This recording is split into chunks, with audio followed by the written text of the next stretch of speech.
పూరా లోకల్. క్రైస్తవులు సంబంధించి చర్చిలు ఆంధ్రప్రదేశ్లో ఆంధ్రప్రదేశ్ మొదటి 3 స్థానాల్లోనే ఒక స్థానంలో నిలిచింది. అది కూడా ఒక రకంగా ఈ టెంపుల్స్ మీద ప్రభావం చూపింది అనుకుంటున్నారా? అంటే ఈ విధంగా కల్తీ అవ్వడానికి మత రాజకీయాలు ఆంధ్రప్రదేశ్లో నడుస్తున్నాయి. చర్చి ఇన్వాల్వ్మెంటు చాలా చోట్ల మనం చూసినాం.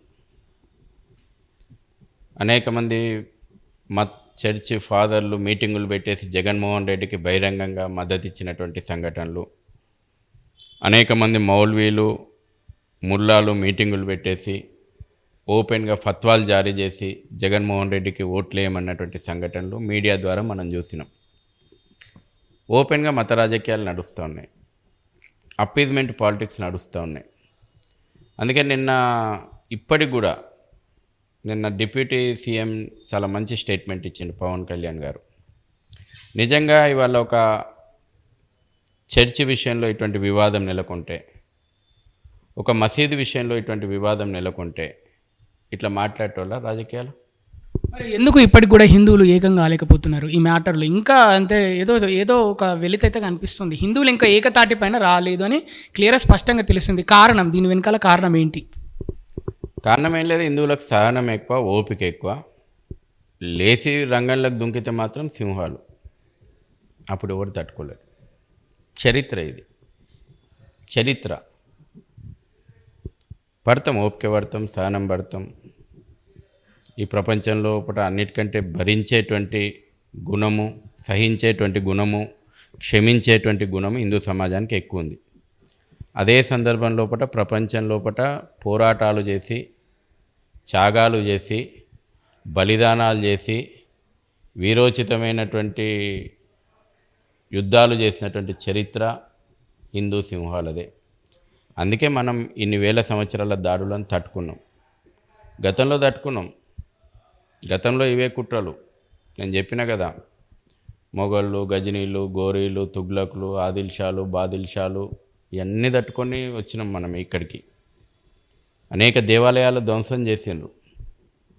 కళ్ళ ముందర 40,000 దేవాలయాలు ధ్వంసమైనాయి. ఈ సంవత్సరం మనం అయోధ్య రామ మందిరం మళ్ళీ పునర్నిర్మించుకున్నాం. ఎప్పటికప్పుడు ఈ సమాజం నిలబడగలిగింది.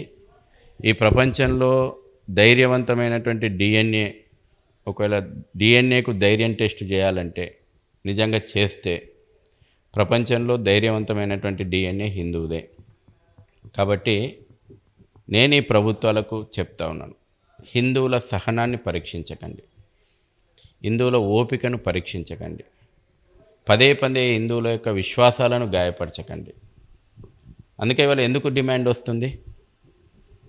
చట్టాన్ని పరంగా శిక్షించాలనేటువంటి డిమాండ్ మేము చేస్తున్నాం. కానీ సాధారణమైనటువంటి ప్రజలు జగన్ను ఉరిదీయండి, వైవి సుబ్బారెడ్డిని ఉరిదీయండి, లేకపోతే కరుణాకర్ రెడ్డిని ఉరిదీయండి, ఈవో ధర్మారెడ్డి ఏం అర్హత ఉందని ఈవోని తెచ్చిపెట్టుకున్నాడు? అనేక ఆరోపణలకు కేంద్ర బిందువు. వైఎస్ రాజశేఖర రెడ్డి టైంలో ఆయనకు ఒక స్పెషల్ కుర్చీ చేసి లేని పోస్టును క్రియేట్ చేసేసి ఆయనకే అప్పచెప్పిండు. ఆయనను మళ్ళీ జగన్మోహన్ రెడ్డి మళ్ళీ ఏరికోరి తెచ్చుకోగానే మాకు డౌట్ వచ్చింది, అసలు సమర్థులైనటువంటి ఐఏఎస్ అధికారి ఆంధ్రప్రదేశ్లో లేడా, ఈయననే ఉన్నాడా?